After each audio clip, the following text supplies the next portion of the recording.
Welcome to the What's Your Weird Story podcast. Everyone has at least one good story. And some of us have stories that are just to the left of normal.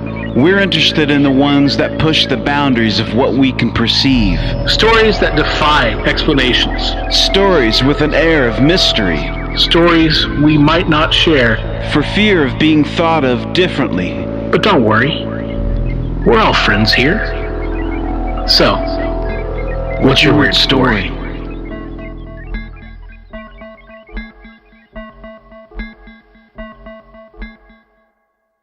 Hello, Weirdsville.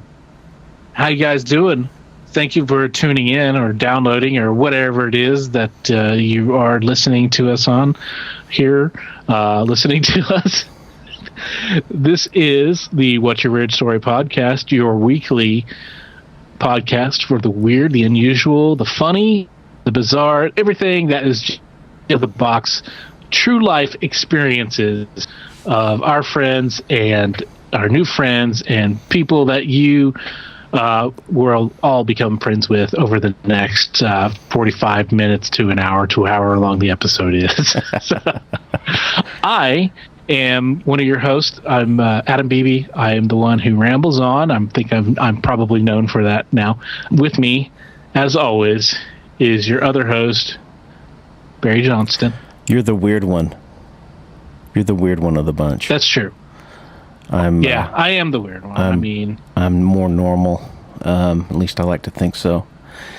And that's just the way it is. You're weird, and I ride your coattails. Mm-hmm. Well, here's the thing. It's, everybody's weird. Everybody's got a level of weirdness to them. That's part of the human experience.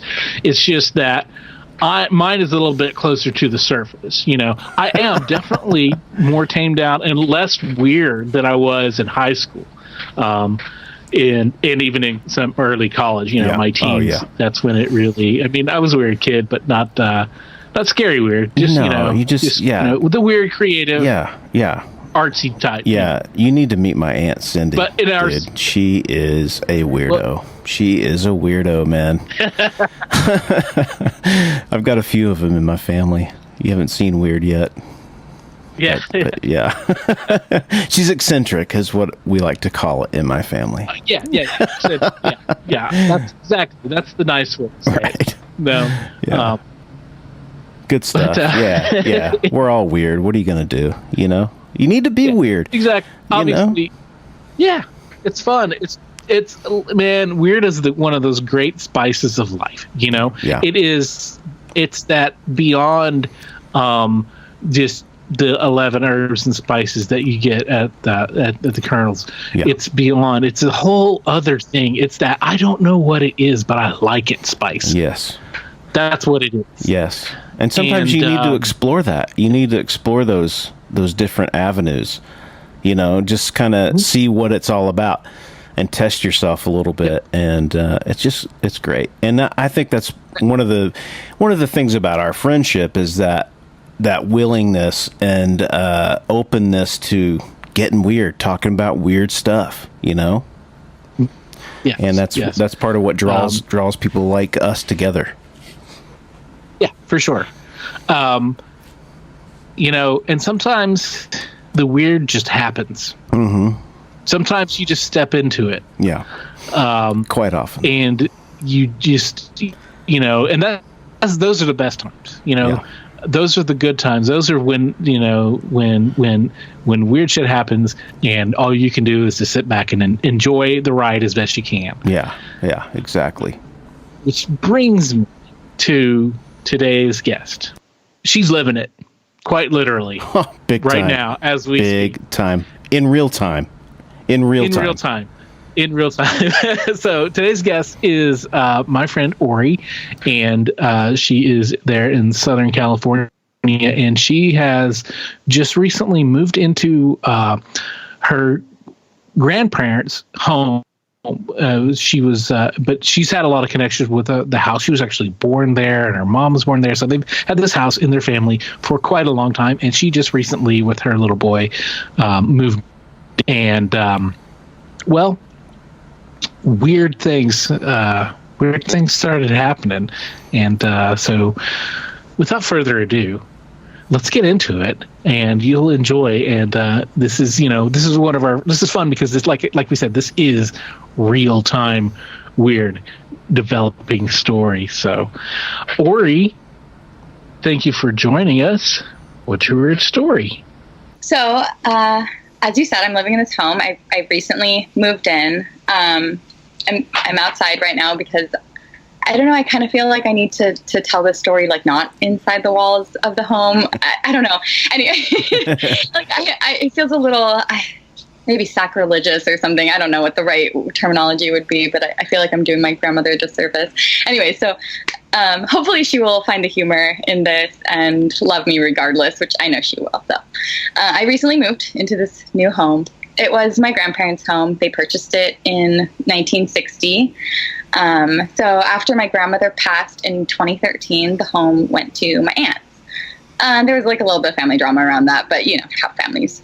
Yeah. So my aunts are funny ladies. For example, they spent a good bit of time last night putting small pillows behind all the doors in the house. I didn't inquire as to why. I could only guess, maybe to protect the walls or something. And it's just strange, and it doesn't really work for my lifestyle. I'm going to move the pillows. I woke up to a text this morning that would have been very late night, saying that my aunts put pillows behind all the doors. That is bizarre. Yeah, that is bizarre. So, my response was, "Your family has strange customs." We do. We're very, very strange customs. We're very into them. So yeah. So that was my life last night. Anyways, so I've always joked at the women in my family that they're witches, kind of. My mom calls 3 a.m. the witching hour. It seems to be a time frame when a lot of strange things happen, for sure. Mm-hmm. When my grandmother was on her deathbed, she would wake up and yell like, creepy. Just yell every morning around 3 a.m. and throw all her limbs like stiffly into the air, just straight up, and just laying on her back with all four. It's just so like omenistic. Wow. So my grandmother, she had kidney failure. So a few weeks before Halloween, she was taken off of dialysis. We all we got a big scare. She had like a stroke and ended up in the hospital, and we thought she was going to die, but she ended up not passing away and came back and was speaking to us and coherent. And so we kind of, saw it as like this odd blessing that we got to have this time period with her, these like 2 weeks where she was off of dialysis, and everyone could, come from out of town if they needed to, whatever they had time. But we knew that it was a very short time to live. So for Halloween, my aunts kind of, joked around about making like a haunted house of sorts and allowing like the kids to come in and see like the dying woman. That's funny. So they vetoed that idea. I mean, I part of me is still kind of thinks that it would have been a kind of a cool idea, but also that it's pretty morbid and, a lot was going on. So would your grandma have gone along with that? Would she have been fine with that? She probably would have. My grandmother loved holidays. She loved Halloween. She loved children. She loved seeing all the costumes that they would wear. So I honestly do feel that she would have enjoyed this. But I do also think that it would have probably made a lot of us question. Yeah. So my grandmother, she passed away the morning after Halloween, a bit after 3 a.m., the witching hour on All Saints Day, or in Mexico on Dia de los Muertos. Before she died, she was joking to us that we should call her cousin, that she was going to take him with her. And he passed away that same afternoon. Whoa. It was pretty odd, yeah. Wow. So, what had he been sick? Had he been ill? He was. No, I mean, we knew that he was, he was going to die any day, but we didn't know he was going to die on that day. Yeah, right. Wow. Wow. It's just so uncannily bizarre, I mean, my grandmother was a thing. I mean, she was such a wonderful, loving woman. People literally in her life called her Santa Margarita. And yeah, so I really do feel like she had a very spiritual connection to people. And we say she was joking, but I don't know that she was joking. I think she might have actually been serious. She knew he was coming. Yeah. Wow. So yeah, so this is the legacy I'm coming into. So as I mentioned, I recently moved in, like recently, just this past month. It has just, the end of this month will be, my first month here. This home, as I said before, it's been in our family since the 1960s. I was actually born in this home, in this room right behind me. Wow. Right here. Yeah, in this back bedroom. Wow. Both my grandmother and my grandfather first, they both passed away in this home, in the downstairs room. So it's been almost 6 years now since my grandmother passed away, and the home looks virtually the same as when I was a child. Wow. Yeah, there is still writing on the ceiling downstairs from when she was on her deathbed. They wrote, stars and mom's like anagram style poem. Yeah, and my aunt lived in that room for several years with the writing. Wow. I don't know how she did it. Mm-hmm. She's that one aunt, that every family has. I love the story of her life. I really do. She's so fascinating. Anyway, I digress. So this house still has the exact same like old RCA TV that I used to watch when I was young, and I'm pretty sure my aunts and uncles also watch, and it's still fully functional. It is what my son is watching, his old VHS of Robin Hood on right now. Wow. So it was pretty strange. It has the exact same old green shag carpet. It's no longer shaggy. It is just green. Mm-hmm. We all know those. Anybody that grew up pre-digital age, yeah.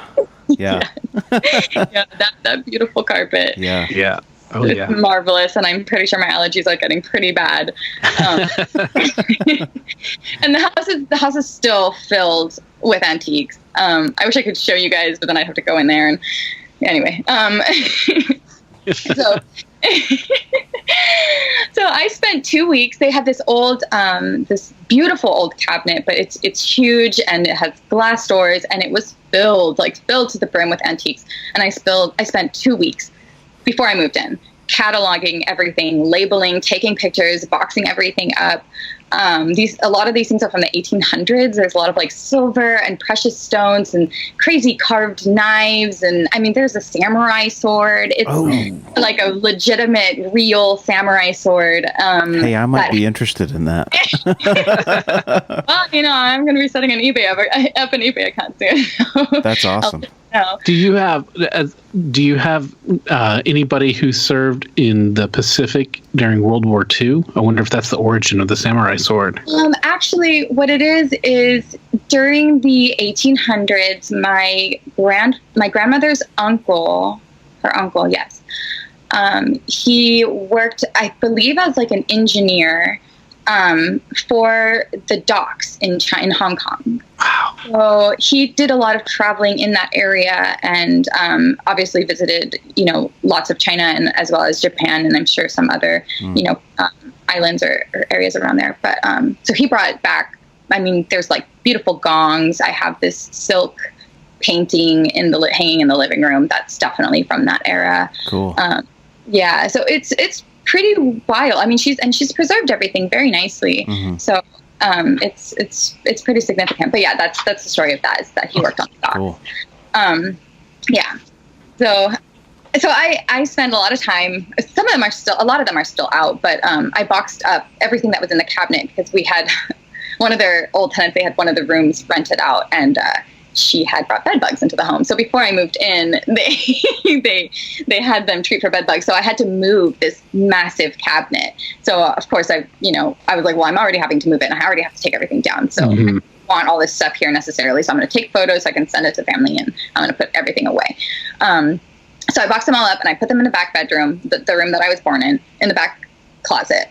So the brackets that keep that closet door shut are broken. And so I put a vacuum in front of the door to keep it closed. And this is a fairly large, spread out home. It's a 4-bedroom home. It has 3 bedrooms on this side and 1 bedroom across the kitchen and living room and everything. That's like the master bedroom. And you have to walk down this long hallway to get to this back bedroom. So I was like, this is perfect. I'm making this my little sanctuary from my 2-year-old's grubby, dirty, curious hands. Yeah. And I'm going to put all my special, precious things in there. This is my space, my room. I'm shutting this door, and that's that. So I keep the door closed so he doesn't feel compelled to go inside. And on more than one occasion, I have entered this back room, this closed back room, and found that the closet door is open. The vacuum has been scooted over, but I put the wheels parallel to the closet door so that, it's not like it got rolled or, there's no like tilt to the house right there. I mean, there might be a tilt to the house, but I highly doubt that that's why the vacuum moved. And it's not moved like very significant. It's like 5 inches or so, but it's open just enough to make me feel uneasy. Wow. So I usually come in and like, okay, Grandma, like, here, it's safe, it's okay. And I shut the door and I put the vacuum back. But on more than one occasion that this happened, and I've chalked it up to, well, maybe my son went into the room, maybe this, maybe that. But like, it's become so frequent now that I can't just like ignore it anymore. Yeah. So that's the story of the back bedroom. If it was something where the house was not level per se, that it would move a vacuum. I mean, that would seem on carpet, right? That would seem that you would notice that, right? But it's moving to the side, the way that the wheels don't go. Hi, baby. Hi. Go see Tia. You want to say hi? Okay. Hello. Hey, buddy. How are you? How's Robin Hood? All right. He's like, okay. I'm gonna get him. Okay. Yeah. Come on, baby. Let's go. Oh, I know. We're not crying though.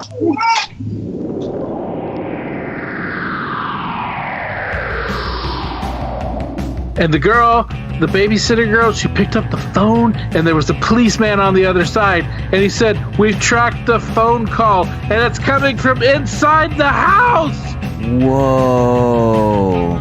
Yeah, dude. I love those urban legend stories. Dude, I do too. And you remember the one where the girl, it's always the babysitter, or it's the kids making out in Lover's Lane, but there's the one with the girl comes up and she finds the kids are watching TV, and she turns them around, and their face has SpaghettiOs! Oh, man. Or the hook guy. Remember the hook guy? The hook was hanging from the rear view mirror. Yeah. So if you got a story that is similar to any of those awesome urban legends, we want to hear it. Because, those urban legends, man, they started off as somebody's true life weird story. It's got to be true somewhere. I was telling Barry that basically your entire family has all these amazing stories that are just crazy adventures and stuff, and that's fascinating. Cool. Fascinating. Yeah. Which you probably, again, because they're your family, it all.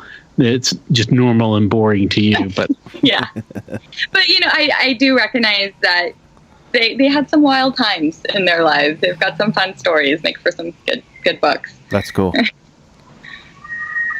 Oh, he's having a conniption. Okay, so where was I? What did I say? We were talking about how the vacuum. You're saying the vacuum it moves where, and it's not like it's just rolls or push, because it's where it cannot. The wheels wouldn't normally just allow it to move. Mm-hmm. It's been shifted. It's been shifted. And it doesn't move forward or backwards. It's definitely not moving on the trajectory of the wheels. It's moving. Something with force had to scoot it open. Which is honestly the part that makes me the most a little irked about this, is that I'm like, okay, so now there's force involved. Right. But, yeah. Yeah. But there's been a lot of activity there. There's been a lot of life activity. For sure. Deaths and births and the full circle there. Portals opened in this home multiple times. Yeah, definitely. Wow. So downstairs, which is where they passed away, because they didn't spend our last moments in this back bedroom. That was actually the bedroom I was born in. So downstairs is where the laundry room is. And that's the room, not the laundry room itself, but the master bedroom, which is adjacent to it, is where they both had their deathbeds. And also on more than one occasion, and I know that I've locked up the house because I've had a home invasion, so I'm very particular about locking my doors at night before I go to bed, and I'm a stickler for that. That's also another very interesting story. Yes, it is. But anyway, so this back room, more than one occasion, doors been just hanging wide open, and that's honestly the downstairs. I did not make that my master bedroom. I made that my study, and I'm putting all my books in there and my music stuff in there. It's got a fireplace in there. It was so full of stuff when I first moved in that you couldn't even see the fireplace, but now you can see the fireplace. But that room definitely creeps me out. And on more than one occasion, I've come in and I've just been like, hey, like, I miss you guys. I miss you guys so fucking much. I love you guys. Like, please, you're scaring me. Right. Yeah. Right. And then it just kind of feels like everything like calms down a little bit. And I'm like, okay, like, good. Okay. Wow. Yeah. So sometimes in the morning now, I've been waking up pretty early to go and work out in the mornings. And I come out and it's still dark out. And that's the part that kind of bothers me the most. And a lot of the like kitchen cabinets will be open, and like I know a lot of the locks are not like the best and stuff like that, but it's just so weird that I'm waking up in the morning and it's just open like that, when there's not like a whole lot of activity going on in the house, so, or at least that I'm aware of. So, and it is kind of funny to me, like I have to chuckle about that one because my grandmother was not a good chef, but every time I come in there, I feel like she's like checking in to make sure that I'm eating properly or something. And I'm like, Grandma, I got this. I promise you, I'm not eating what you would cook me. Maybe not like macaroni and hot dogs. But I am eating. It's all good. Wow. She did her best. She did her best. But before she was gone, also there were things that would happen at the house also? Before my grandmother passed away? Yes. Or not as much? Not that I noticed.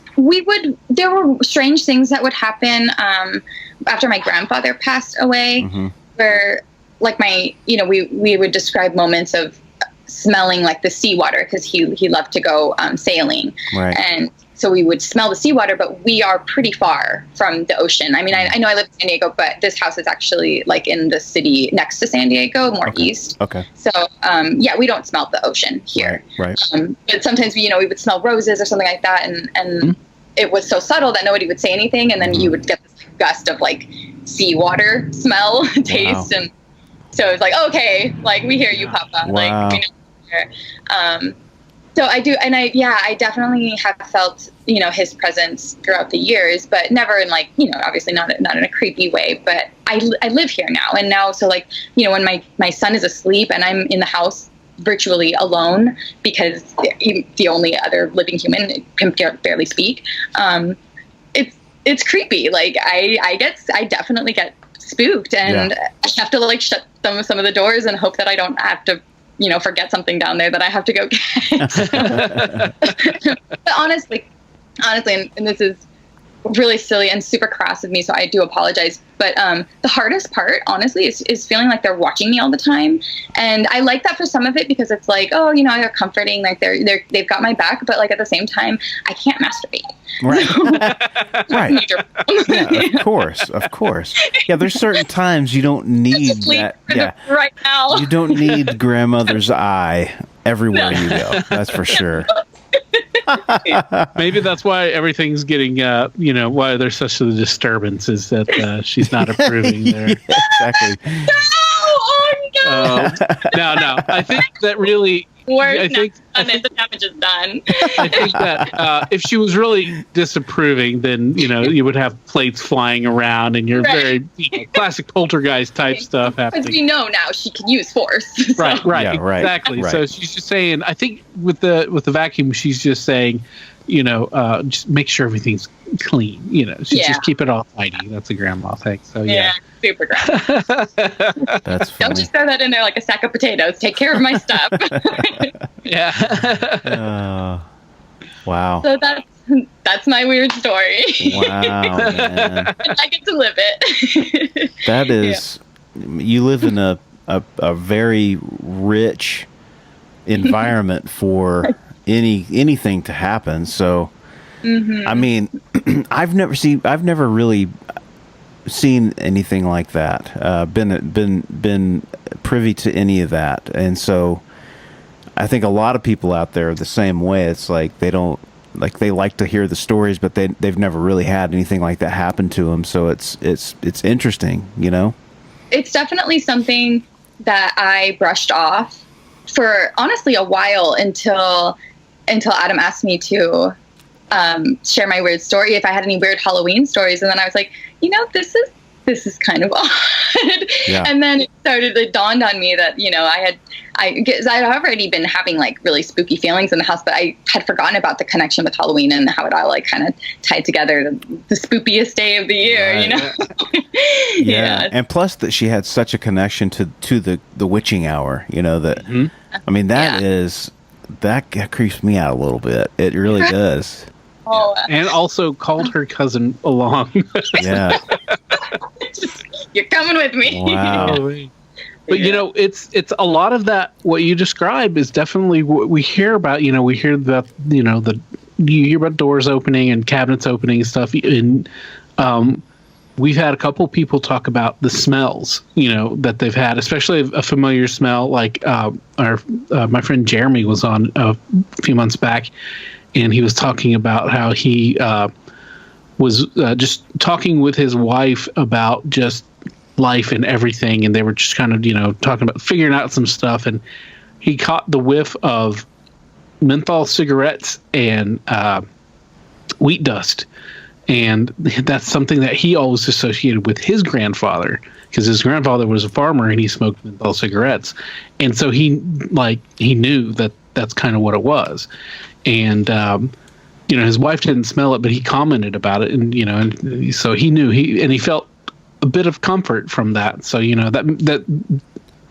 that salty air, that seawater air that you described, totally makes sense. That would be your grandpa just saying, "Hey, what's up? Checking in from the other side." Yeah. Yeah. Wow. I do love this home, but it is very heavy. Very heavy. Yeah. Well, you're. Go ahead, Bear. No, I was just going to say, in California, you're lucky to have a home, from what I understand. Yeah.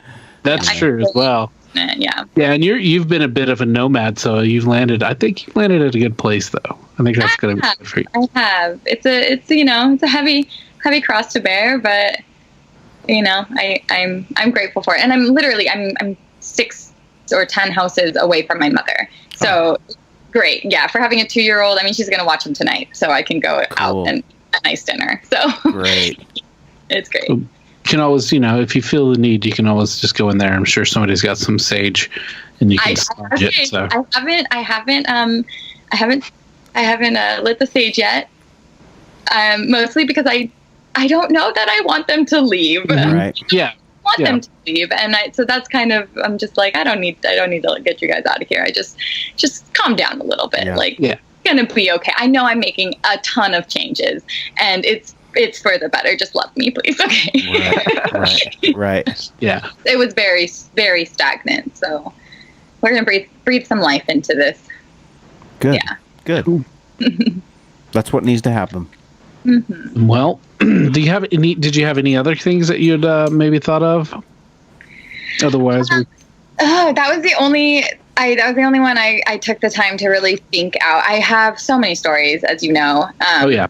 That was the specific Halloween story. I don't really have any like other scary stories like that, but it's spooky and ghost stories. Like this is my first experience with it, kind of. I mean, that's not true. I've had several like ghosts in my life, but this is the most personal, I guess, that it's ever gotten, and the most consistent. Every other time has been very sporadic, here and there, whatever. Like living in LA and the gas company lost, like there was definitely a ghost who would turn on the lights in the bathroom and stuff, and so that was kind of funny, but it never was really scary.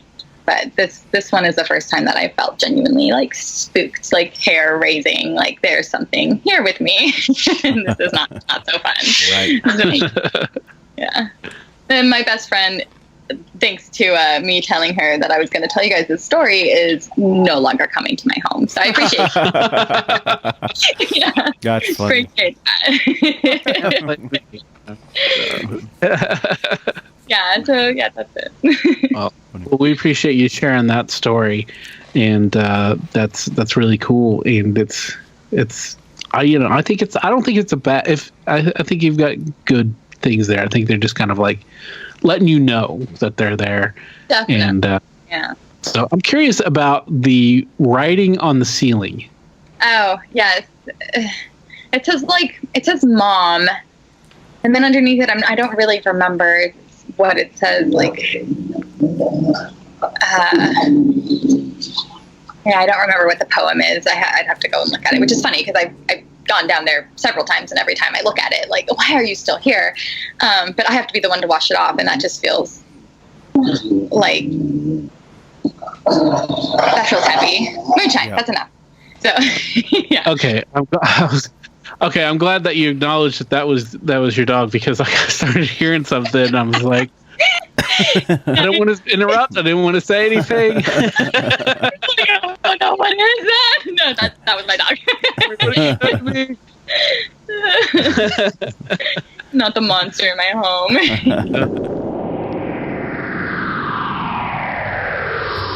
Hey Barry. Yeah. Have you ever seen a goat sucker? What? Goat sucker, chupacabra. Oh yeah. Yeah. Have you ever seen one of those? I haven't seen one personally, but I've heard about them. Yeah, me too. If anybody's got a goat sucking story, if you got a goat sucker story, we want to hear it. If you got a Bigfoot story, we want to hear it. If you got a Loch Ness Monster story, or a Lake Champlain story, or Ogo Pogo story, or an Oingo Boingo story. Wait, that was an 80s band. Anyway, you got a weird cryptid story, we want to hear it. I didn't even know what a cryptid was, man. Yeah, dude, cryptids. They're like the animals that haven't been necessarily proven by science. They're the ones on the edge. They're not necessarily known animals, but they're known animals. We don't have the bodies or anything like that. So they're kind of like half myth, half story, based in reality, but still in that weird mystery area that we don't know about yet. Cryptids are fun. Okay, so we wanted to take a break here, and there's been some developing news, and this is one of the coolest things that has happened to us so far.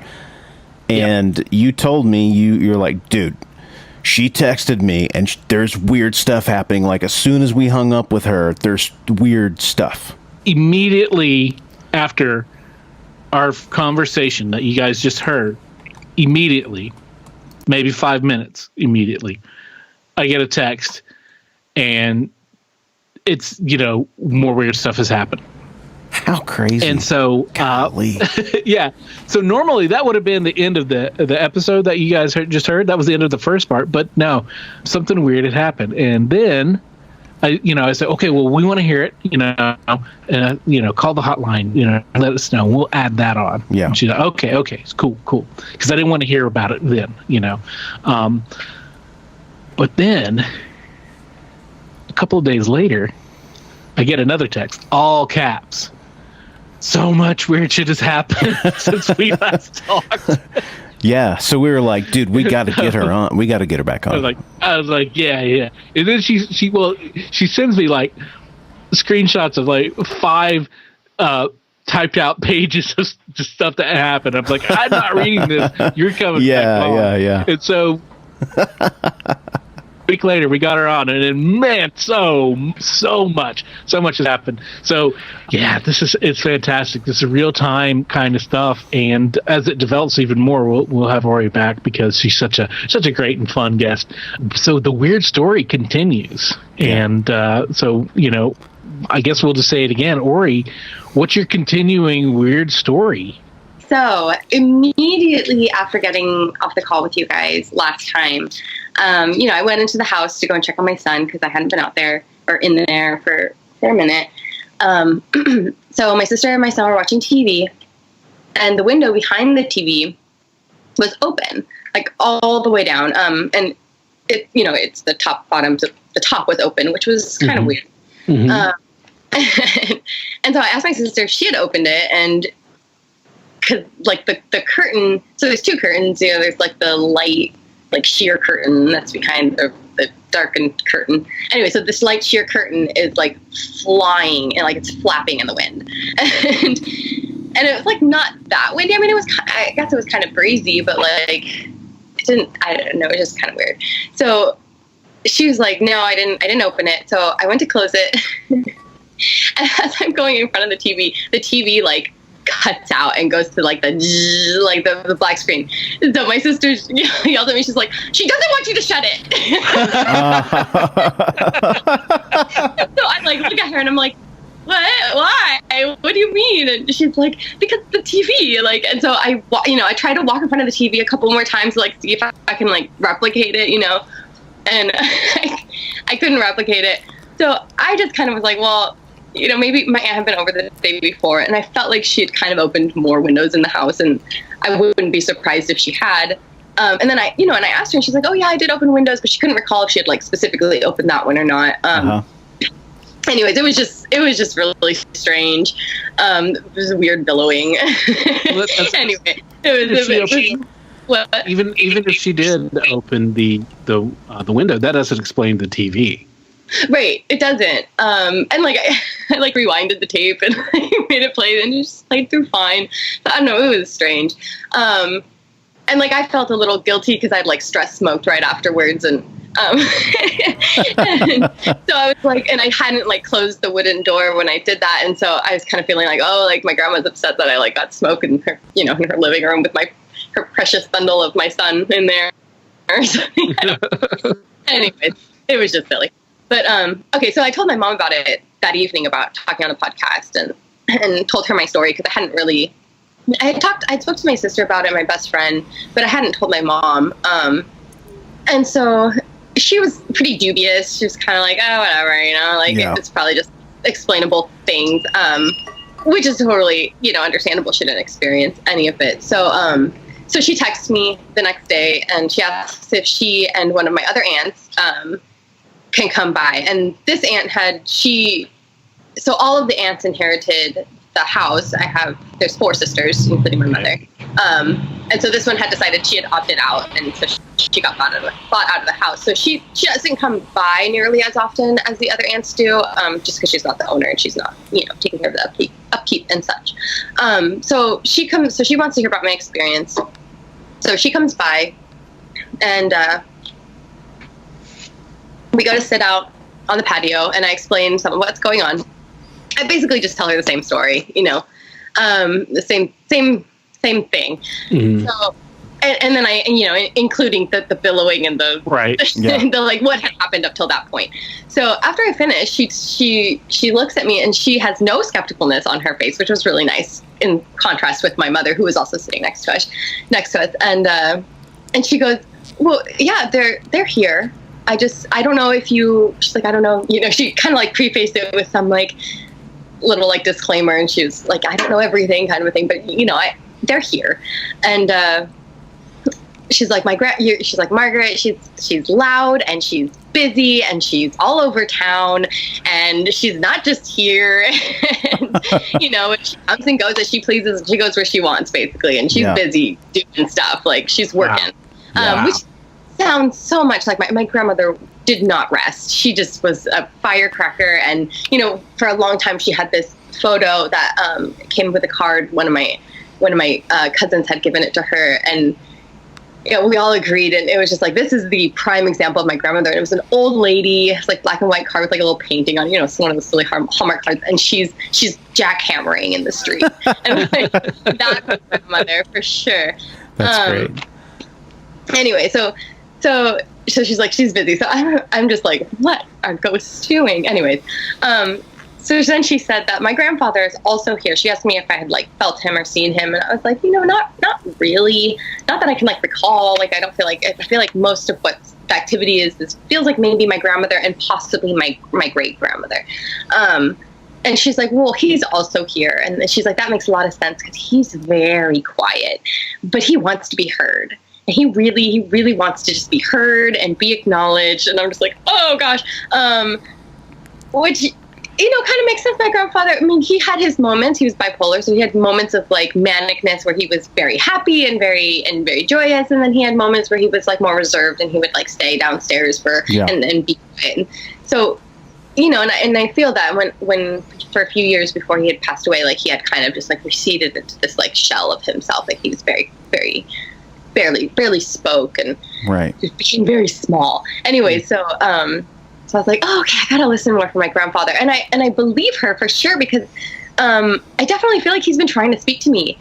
These weird, so I've been playing, like I set up my speaker or whatever, and I've been playing these playlists, and I just like hit the radio station, and I'm playing like, old school hip hop and like weird stuff that kind of like gets me in the groove to like clean my house, because it's a lot of like organizing and kind of bullshit like that. And these like random French songs from my childhood that he used to play for me will like start playing, just like one random one. And I've kind of been like, oh, that's weird. But I'm like so like in the groove of what I'm doing that I didn't really pay attention. And so when she said that, I was like, oh yeah, he's totally been talking to me. That was really weird. Wow. Yeah. So, I mean, these songs, they're old songs, anyway. Wow. So then while we're talking, it wouldn't be unheard of for you to have an old French song on a playlist. So, I want to point that out as well. But like you said, this is the radio, right? Well, it's like, yeah, like I'll pick a song, like Moonshine, quiet. I'll pick a song, like that I like, and I'll hit like play radio based off of that song. So it would seem kind of strange for this type of music to be playing after something that I'm not listening to French songs. I'm generally listening to some kind of, I think for the most part, I think there was one time I was playing like Rage Against the Machine radio. That wasn't that fun. And that was the moment that I noticed the most, because I feel like he was kind of like, why are you like, like raging out right now or something. Like it was, that was the one that really like stuck out in my head. And it was like this song that was like in French, it's like little girl, or like, not little girl, but like, kind of like little one, like everything's going to be okay. Wow. And so it was interesting, because I really, I was aggravated, and I was struggling with all of the shit that I was having to deal with this house. So I felt like he was really trying to kind of calm me down, Wow. And it did work. Anyway, so yeah, it was super strange. I was going to say, sometimes we hear those stories about, a spirit or something doing something to let someone know that they're there. Mm-hmm. They would have to do it in terms to where you would realize that something out of the ordinary is happening. You know what I'm saying? And it had to be that stark contrast as well, for sure. Yeah, to be heard. Yeah. It was wild. So do you speak French also? You speak French? I do speak French. Not very well, but that's weird. I do speak a little bit of French. Yeah. That makes it even more interesting, I think, of a story, because you can understand the language. It's not like me. It's not like me hearing some random French song. Like you hear the song, but you don't know what they're trying to tell you. Right? Yeah, Grandpa's trying to talk to me. I can't speak French, No. And you're just hearing an Ivory soap commercial or something. But, yeah. My grandfather, he taught me. He's the one who taught me French. It's very limited amounts that I know, but was it beyond just the dirty words? Oh my goodness, he actually didn't teach me any dirty words. No. Oh, wow. I had to learn those when I was actually visiting his like hometown and like hanging out with some of his like nephews and stuff. I was like, oh, okay. Like, thank you for that knowledge. But yeah, my grandfather, he's not from California. He's from French, or a French speaking area. He's from Quebec. Okay. Yeah. Yeah. Great. So, yeah, interesting. And I'll actually get to that in just a minute. Cool. So just a little blip of it. Okay. So, anyway, so my aunt, she tells me this, and that's what I thought. And the first thing that came out of my mouth when I told her that when she mentioned that he wanted to be heard. And so right after that, I look behind her, and the gate to the backyard is hanging wide open. And this is really, really strange because, as we just discussed, I have 2 fairly large dogs, and that back gate needs to stay closed. Right. And it's also broken. So I have it blocked on the street side by a wooden plank that is held in place by a large recycling bin. And on the inside of the gate, I have placed a decent sized table. And this is like a fold down table. So it's kind of like, it's rectangular. It's like taller. There's no like tabletop to it because the tabletop hasn't been lifted up and folded out. Okay. But it's not very light. Like, it's something that if my son was trying to like pull, he would probably tip it over and it would make a loud crash, and he would go peppy or something, Yeah. And if my dogs were to move it, it would be very loud. And once again, it probably would tip over. And I would hear that. So, and 30 minutes before we had all come outside to sit down, I had actually ushered my dogs inside because they were barking at that gate. And I don't like them barking at the gate because, once again, it's broken. And I just don't like them barking in general. So I had ushered them inside, and the gate was most definitely closed. And nobody was outside. Nobody else was here. It was just, my son was here, but he was in the downstairs bedroom watching a TV show. And like I said, if he had come out to move it, like we all would have noticed that happen. And if you try and open the door, one of the panels will fall down. Now, the panel wasn't falling down. It was just sitting against the gate, as if I had opened it to like take my trash cans out or something. And the plank, it's about 2.5 feet tall, so it can be easily stepped over by most adults. Anyways, it was just really strange. So my dogs hadn't barked, nothing had happened. My son was inside, and the look on my mother's face. And I'm like asking them, like, did you guys come through this gate? Was it open when we came out here? Like, I'm asking them all these questions. Her eyes were so wide, and she was just like, oh my gosh. She's like, looked so shocked. Because, obviously when I told her the day before, she was super skeptical. Right. And so it felt kind of good that she finally believed me that something really strange was going on here.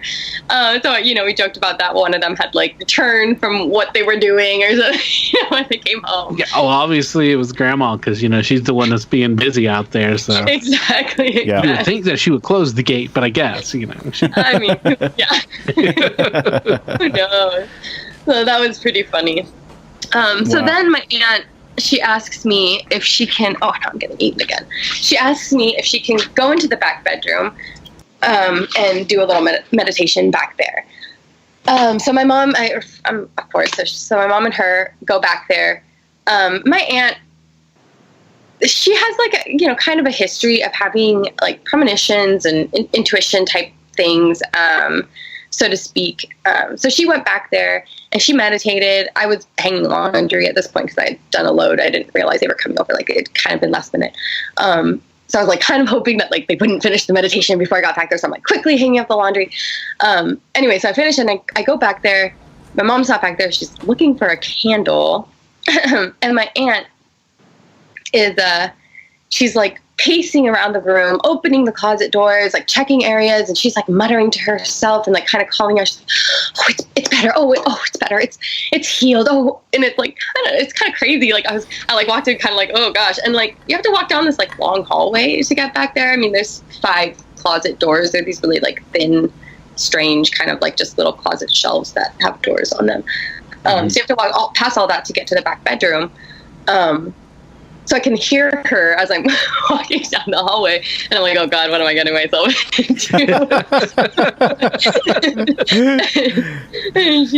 and so I come in, I sit down, and she's like, oh, it's healed. Oh, it's better. Oh, thank God it's better. Oh, yes, it's so good. Oh, yes. And, so my mom comes in. She can't find a candle, so I go and grab a candle right away because I don't know what's going on. I'm just a little freaked out, but like, I'm gonna do it. So I grab a candle, I bring it in. My mom's lighting the candle, and thunder shakes our house. Wow. Whoa. And I live in San Diego, and it's not like this is the middle of the afternoon. I mean, it's probably like 2 p.m. Yeah. Thunder is not a very regular occurrence, and especially not at 2 p.m. It wasn't raining outside. It was kind of gray. Yeah. But it was weird. Wow. And I look at both of them. Neither of them really like moved or like made any reaction over this. The house. Like, wow. Holy shit. Oh, okay. Wow. So that was spooky. So then my aunt kind of, she's like, this is really heavy. This is really heavy.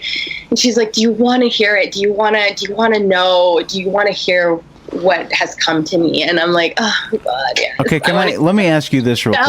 I'm sitting here with this candle. It just thunder just shook. Like, yeah, of course I want to hear it. Like, tell me what is going on. Now, just to give people a little bit of synopsis here, had she ever opened up to you like this before, and like, have you had these experiences like this in the house with her before, or Never. is this this is the first time that she's really like opening up as far as what she knows and wow. We've had some conversations about just life in general, and I've heard her talk, but mostly with my other aunts, and then I'm kind of like, oh, I want to hear what's going on. She talks about, she has like tarot cards and angel decks, and like, I don't know about tarot cards, but she's into angel decks, and and she reads these interesting stories about people talking to like their dead sons and stuff like that. We have talked about like my parents' separation and divorce, or they were domestic partners or whatever, so their separation. So we've talked about some things like that, and having like soul conversations with somebody that you can never heal with, and things like that. But different subject matter. Nothing as strange as this, and I've never seen her act like that either. Right. She's different, and she's like I said, all my family, we're all kind of strange. So is mine. That's probably one of the reasons that we're friends. But it was. This says more about Adam than it does us. Yeah.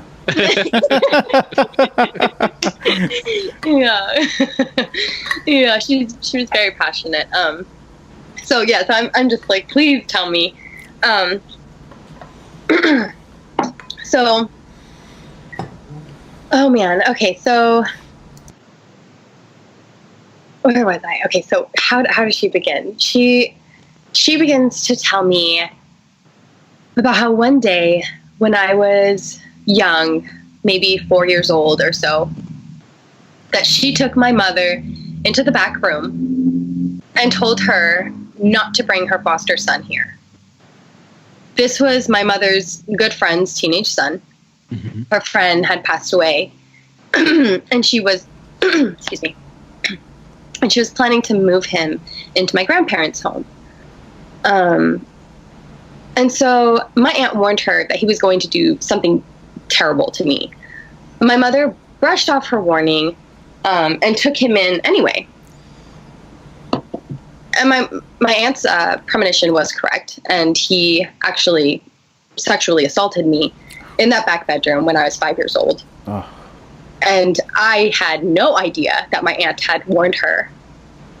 And it was something like she said, that it was like it was like the middle of the work day, and she just got this feeling, and she left work, and she's a paralegal, so it's not like, I don't know. Anyway, so she left work, and she just came home or came to, her grandparents' home and found my mother and brought her in that back room and told her that, just like in the middle of the day, randomly, just like, I need to tell her this and I need to tell her right now.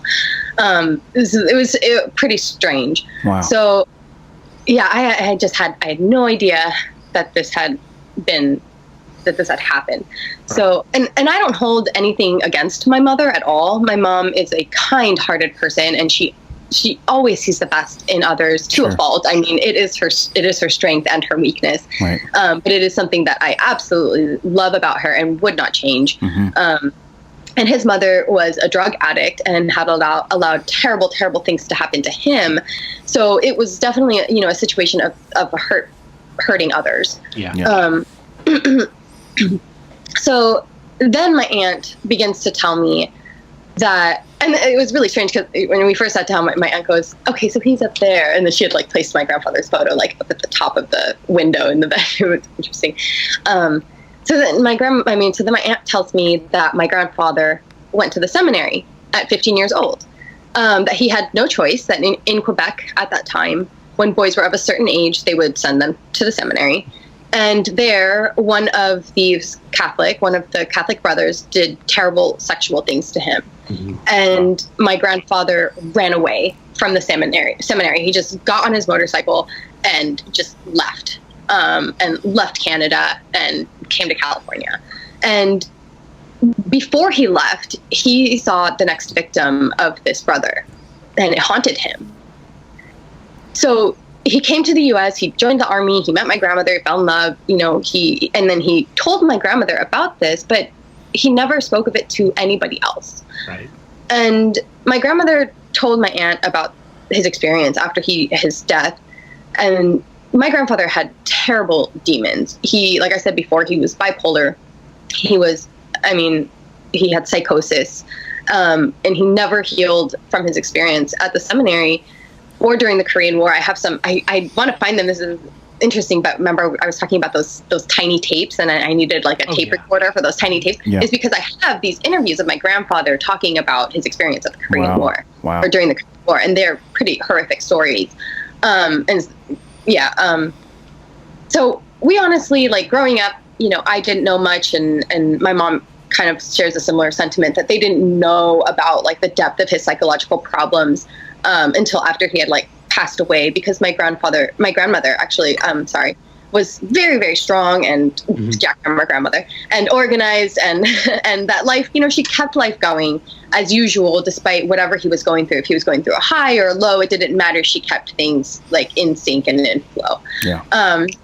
So men of that generation and before wouldn't talk. I mean, you just didn't talk about things like that. They kept it bottled in. They kept emotion bottled in. They kept that thing because it was shameful to them, know, and it was all these things. And even just being an emotional man was probably, to degrees shameful at that point in time. He was very emotional. I mean, he was a highly kind and loving and caring person. Yeah. And he had a big heart. And you couldn't show your weakness too. I think that was the other thing, is that people looked at it not as a strength but a weakness if you show that you're vulnerable. And that's heavy stuff.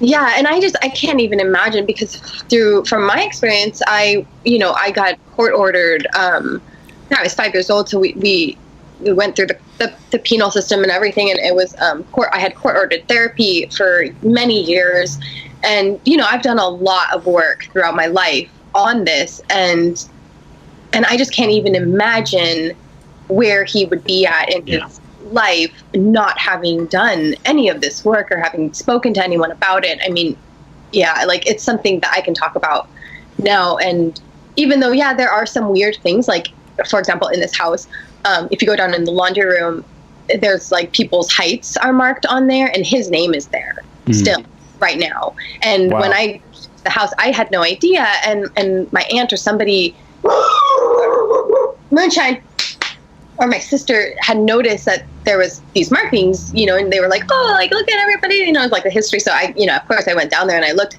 and I saw his name, and it just like made my heart stop. Wow. Right. And so there's some kind of things that sometimes still jar me, but for the most part, I feel very, I've moved past of a lot of the demons that haunted me with that, and I definitely feel like I've spent a lot of my life healing, and I feel like I've come like a very long way, and so anyways. Yeah, she's a very strong and capable person. I can see that. And that is, considering now that I know a little bit of your story, I mean, that is really, it's, that's a testimony to your strength and the ability to face something that you may not want to necessarily face. And that's a powerful story. Your own story is powerful, is what I mean. Thank you.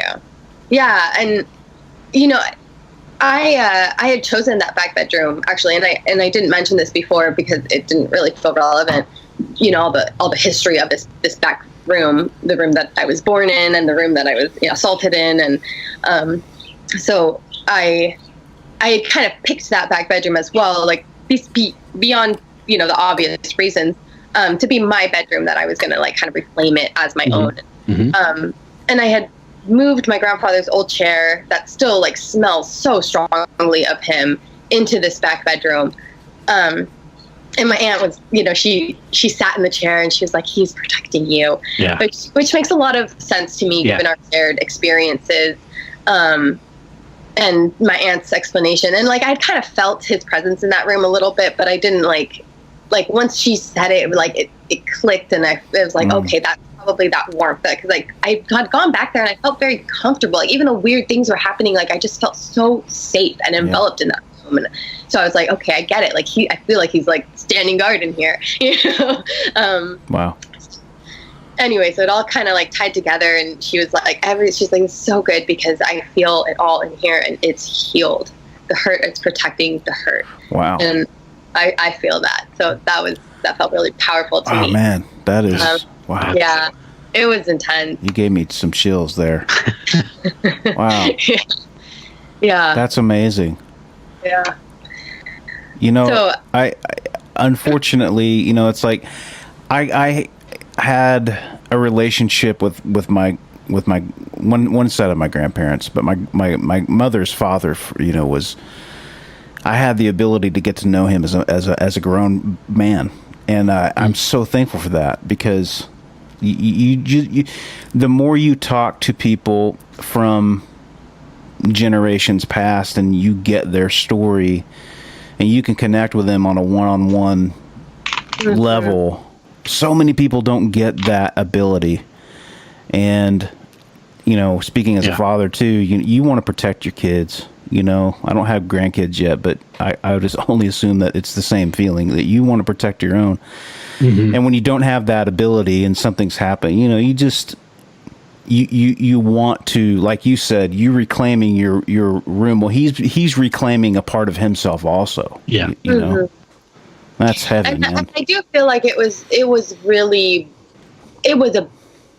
yes, it was a big deal, but like, I feel like it was even harder for them because it had happened in their own home. And under, of course, watch. Yeah. So, yeah. Wow. It was, man. Yeah. And I am incredibly grateful to have had this deep relationship with my grandparents, because I don't know my dad's grandparents. I didn't get a chance to meet them. They both passed away. I didn't meet my dad until I was an adult. So I do feel very, very blessed that I got such a deep connection with my mother's parents. So that's awesome. Oh yeah. Hey, that's a nice t-shirt you got on there. Oh, thanks, dude. It's brand new. Do you like that? It's one of the official What's Your Weird Story t-shirts. Where'd you get that? It's funny that you ask. I just got it off the brand new Spreadshirt.com site for the What's Your Weird Story podcast. There's no www. You just go straight to shop.spreadshirt.com/what's without the apostrophe WHATS hyphen YER-WEIRD-STORY, and that'll take you right there. I mean, you can never own enough clothing. Well, it's true, Barry. There's t-shirts for the ladies, because, they're cut differently. There's hoodies, which are really cool. There's 2 different kinds of hoodies, and there's also tote bags, so you can tote your stuff. That's so cool, man. So if you guys go out to spreadshirt.com, What's Your Weird Story? Currently, there are 2 designs, but there will be more going up very soon. So just keep your eyes out for that. And if you decide to get one of our shirts, tag yourself on Instagram to ours or Facebook. Show your love. Show us what you got. Let's see your true colors. At this point, after did all of that and explained everything, I'm like completely, just telling the story to you guys, I'm like pretty like, oh my gosh, that was so heavy. Yeah. But like, it is heavy. Overwhelmed and exhausted. Like I was just done. Yeah. I was done. Understandably. Yeah.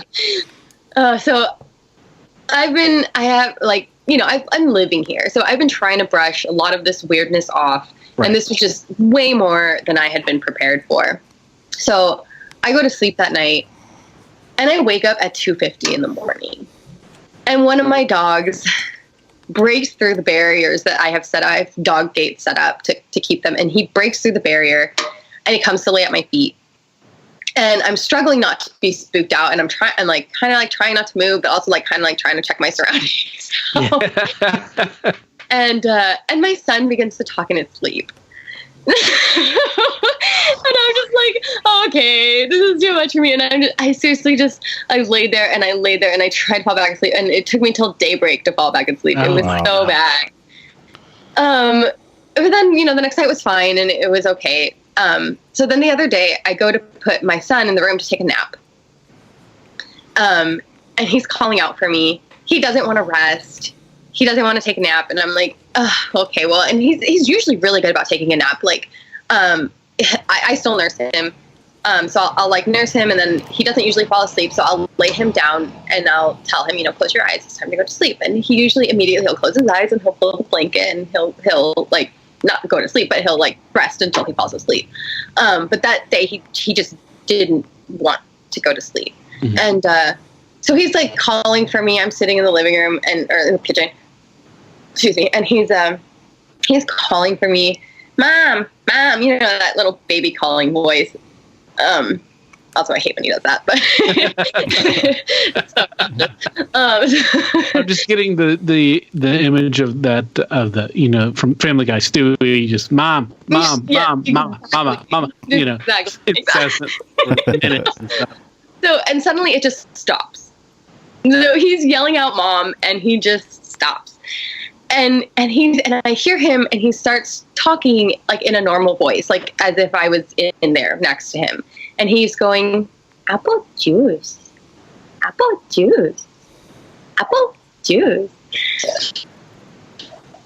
And then he goes, thank you. And I'm holding my breath, and my sister's sitting next to me, and she's staring at me wide-eyed, and we're like, oh my God. And she's like, and then he goes, yeah. Moonshine, come. I got goosebumps. I don't know about you, Bear. Yeah, that's crazy. Wow. Yeah. That's wow. intense. Yeah. Damn.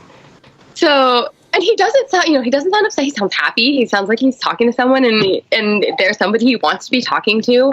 He thanked them, and I don't even know. Wow.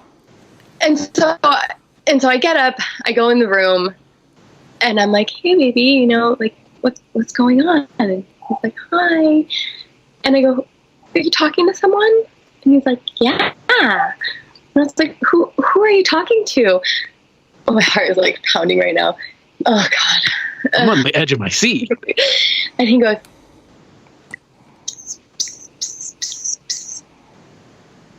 like somebody was whispering to him. Oh, my Lord. And I was like, baby, who are you talking to? And he goes, psst, psst, psst, psst, psst. So I just scoop him up and I bring him into the wow. Oh, my I'm God. like, take a nap here. Whoa. So I let him watch TV. I'm just like I'm freaking out. I go and so and I come back in We all hang out for a little bit, and then he's like acting really tired. He's laying on the floor, and he's like, "Mom, nap." So I'm like, okay. So I take him back into the room. I lay him down. I'm like, "Good night, baby. Like, have a nice rest. Close your eyes. Go to sleep."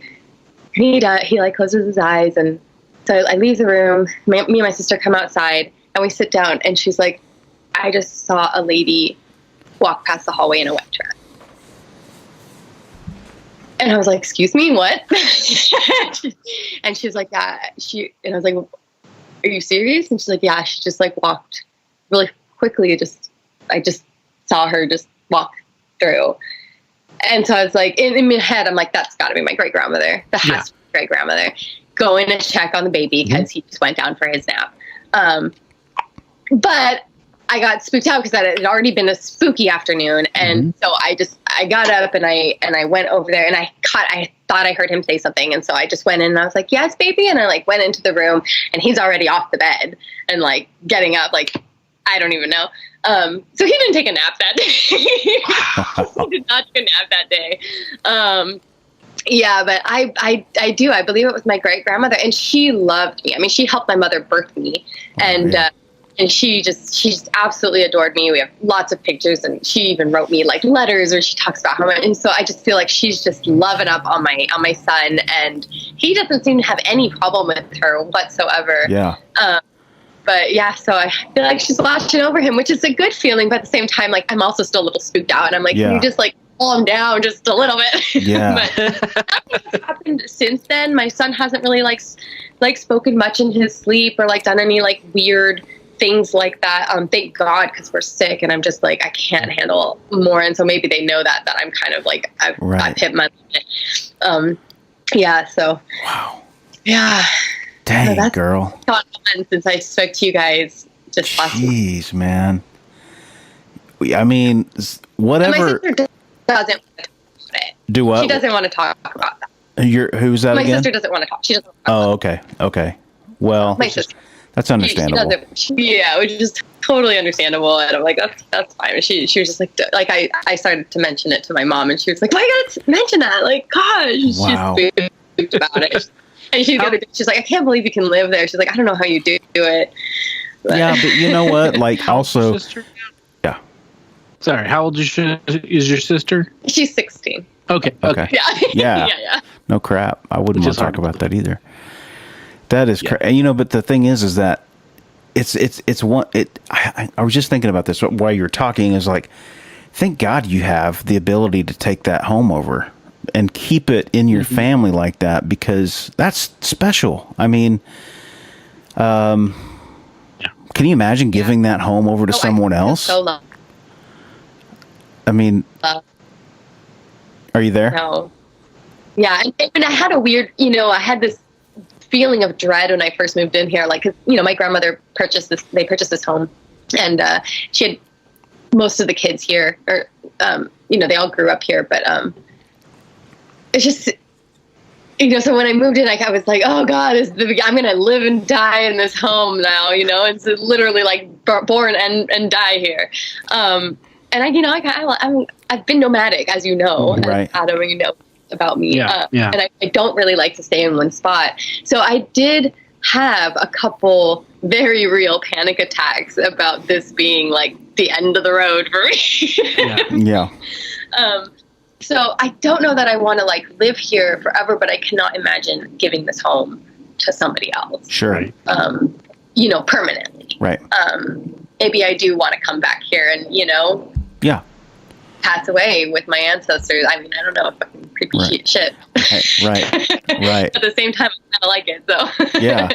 Yeah. No, that is, man, that you've like, you just took everything up a notch. Like your first round of stories, now having this as the follow up is like, what? Well, it's just crazy. And all of it in the span of literally the span of a week. Like a week. That's intense, man.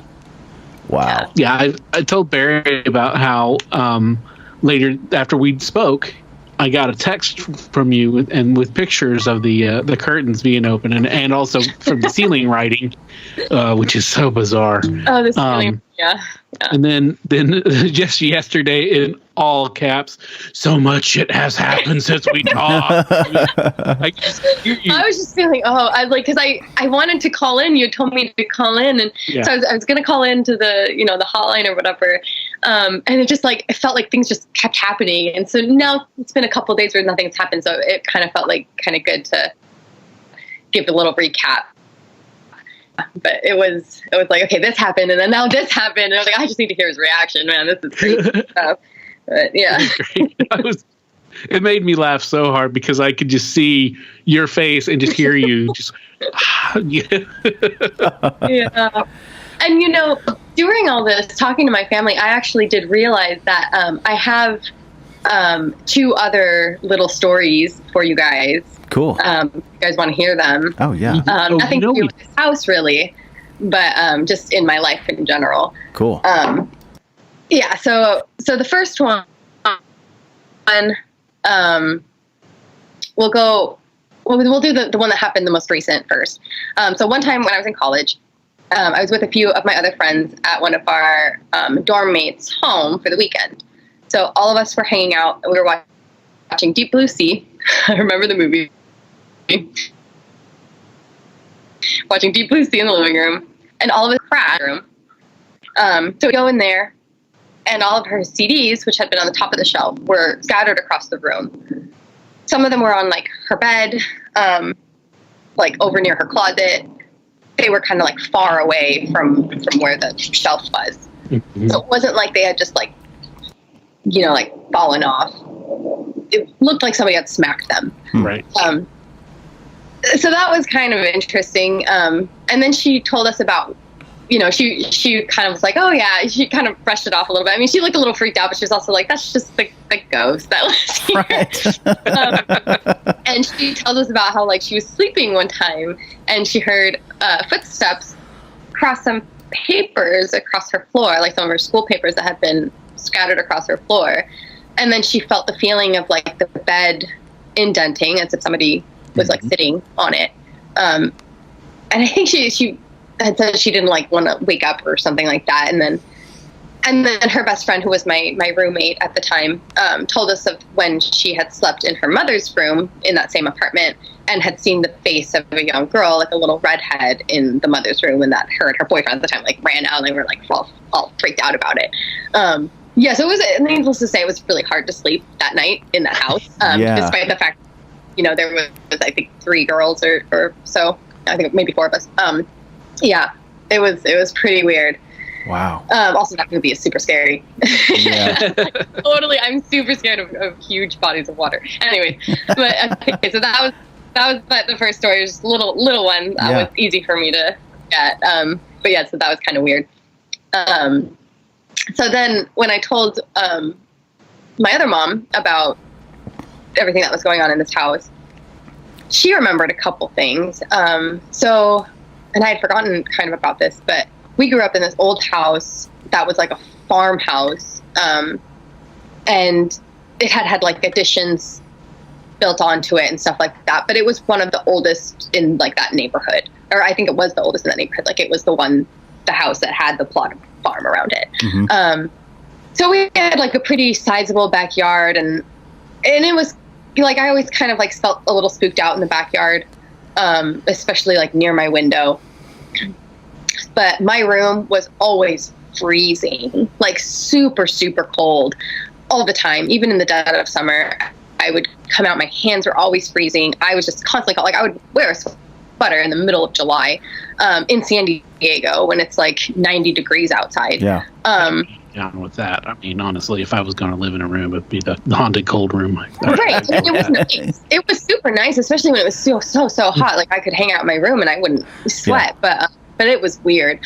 And I remember one time my mom even came in and she took my temperature. I don't remember why she took my temperature, but she took my temperature and it was so low. And she looks at me and she goes, well, I guess you're dead. It was ridiculously low. I was freezing.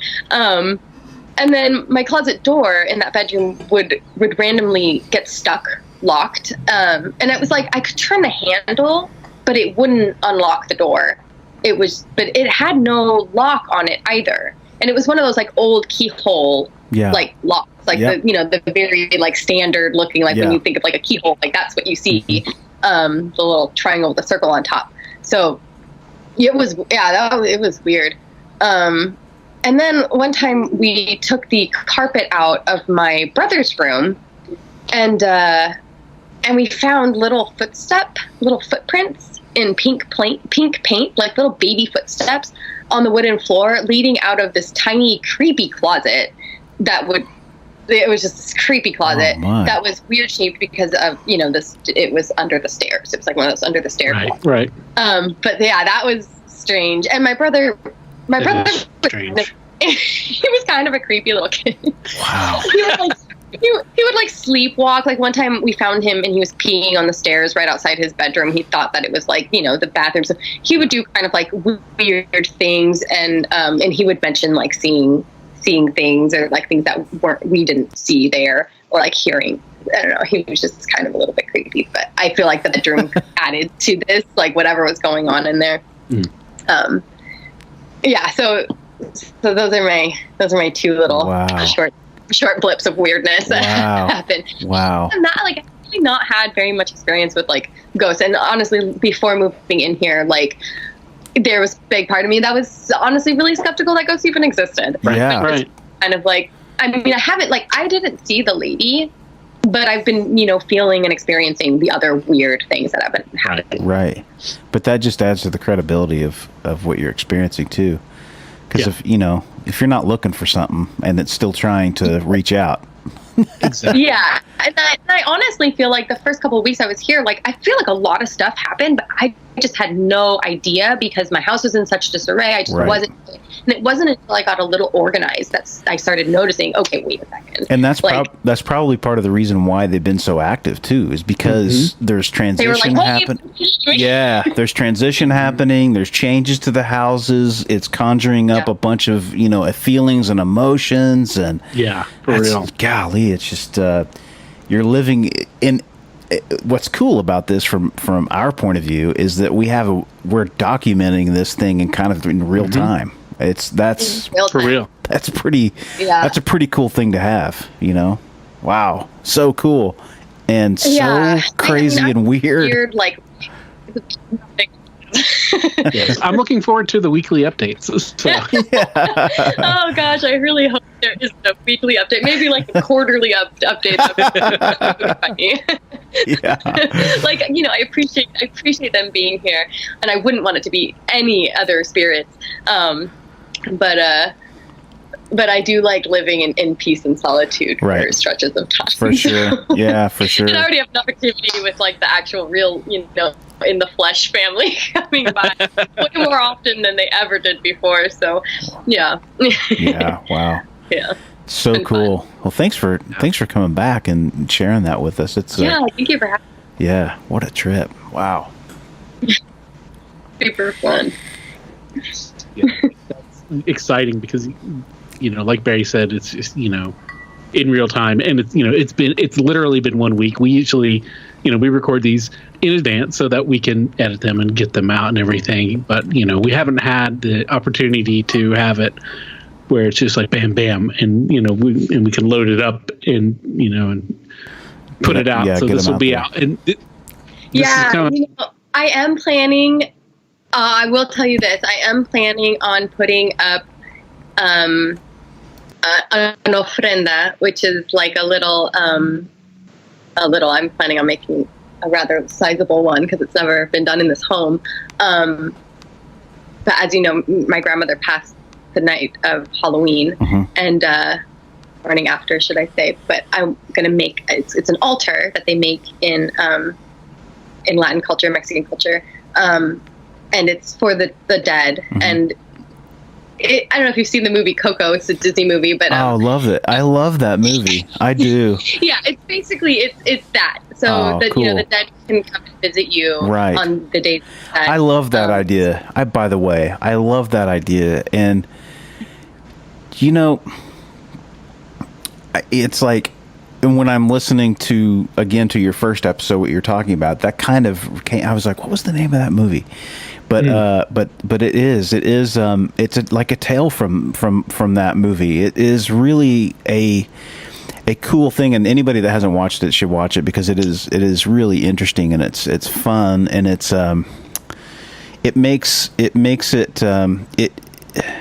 a way for a kid to look at death and maybe have a little different twist as to what you think the reality of death might be like, or living without your loved ones. Yeah. Yeah. I think it's important to have a relationship with death that's a positive one. Yes. Yeah. It's I mean, I've experienced quite a lot of death in this house, like coming to terms with all of that more, but it's a part of life. Kind of a creepy, freaky thing. Yeah. You're just you're living. But I found it very to grief. Yeah, so. You're living a more hands-on experience version of what most people get. Sure. Which is why I think people are really going to love this, is because they're going to be able to look into something and go, "Oh my gosh, this is happening to her." Nobody, or a lot of people. I know for myself, I've never experienced anything like that. But people that listen to these stories, it's a way for them to connect. Yeah. Cool. Yeah. So I'll have to send you a photo of my ofrenda with all my family members on there. Please do. Put that. And we'll see. I mean, so we'll have a family party in the living room.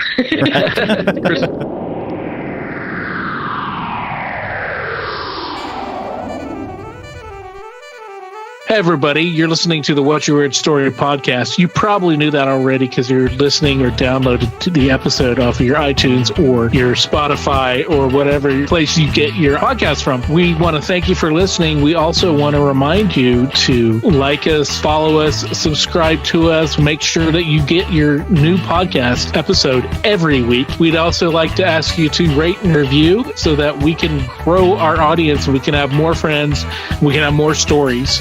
So thanks for listening to What's Your Weird Story.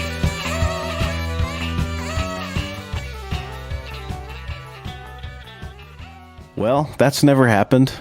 Never happened. I'm so glad that the planets have aligned for this to happen. It's so crazy. It's so crazy. It started out with I might have a Halloween kind of a story to tell. Mm-hmm. And by the way, we've taken out, Ori has some great Halloween stuff that we're saving for next week's Halloween special. Yeah. So stick around for that. Yeah. But it started off with this little thing, and then all of a sudden it's this whole other thing, and it's happening as literally as we were speaking and developing it within the and man, I was wondering, it's just you wonder if Grandma wasn't angry that we were talking. We sort of were talking about that after the first time we talked to her, because she but it was like, man, again, to witness something like that in your home. Mm-hmm. And you don't have the control over the thing that's making that happen. It's out of your hands. What are you going to do? You got to give up. Yeah. You got to give up. Well, Ori is concerned, I guess, about it. I mean, it's it's startling, but she definitely is not scared about it. Right. I talked to her again off the air in between time, and also in the meantime, since we spoke, Moonshine, one of her dogs there that you actually heard on the episode, Moonshine has passed away, and so I'm sorry. Sorry to hear that. We're real sorry, and we send our condolences and our love and hugs and all that stuff to Ori in her with her for her loss, because he was such a good boy and her little boy's best friend. So everything there, it's not vicious. There's not really a darkness that's attacking her or anything like that. It's just a weird it's just kind of weird to realize, I guess that she's got roommates. Yeah, well, I mean, but again, a lot of heavy stuff has gone down there. There's been a lot of emotion. Yeah. I can see how it can collect like that. Yeah. And she knows she's loved, and the entities that are there that are, participating in her life. That's a pretty kind way to put it. Yeah. It's as good as it's going to get when it comes to a haunting. I'd rather be haunted by my grandfather or grandmother than some strangers. Sure. But yeah, unless that stranger was going to tell me where they had buried treasure. True. Other than that, that's true. Yeah, picked a lot. But I guess you can't pick your. Just like family, you can't pick your ghost. That's true. Wow, that's true. Yeah, Ori. She's a strong girl, and she has the ability to, raise her family in where she grew up, in the home that she grew up in, and that's special. I think that's a great thing.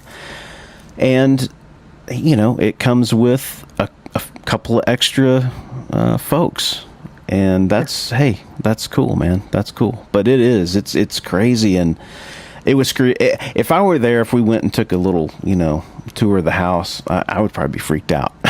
But oh yeah, for sure. I'm it would be. I think that you would probably. I don't know. I think we would probably at least pick up on something on a very gut level. Right. That grandma energy. Yeah. So no, I've said it before. When my grandmother passed, I had an episode, I guess you could say, but it was just a massive amount of energy. Grandmas, produce that. I believe that warm energy, good warm energy, and so she's in good hands. Yeah, man. I don't even know where to go. But we are taking a break from the spooky and getting into the fun stuff for Halloween for next week. It's going to be a fun episode. We we have Ori, we've got Brandon, and we've got our good buddy Emotron back.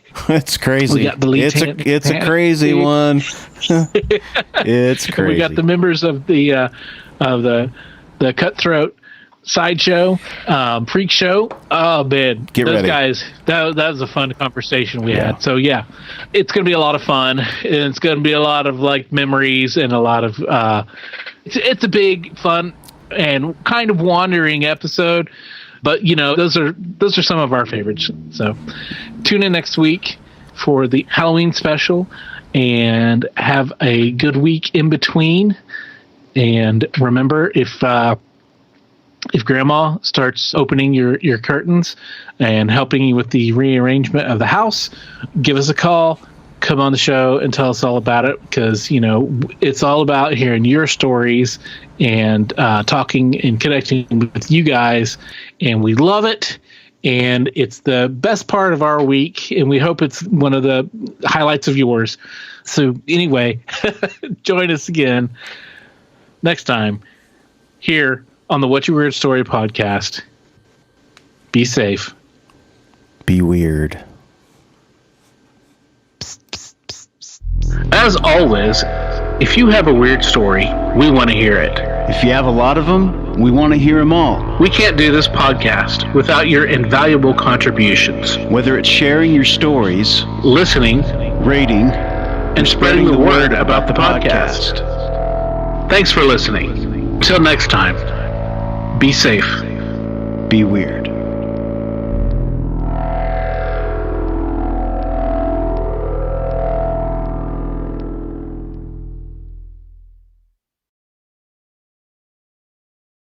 The stories presented on the What's Your Weird Story podcast are, to our knowledge, true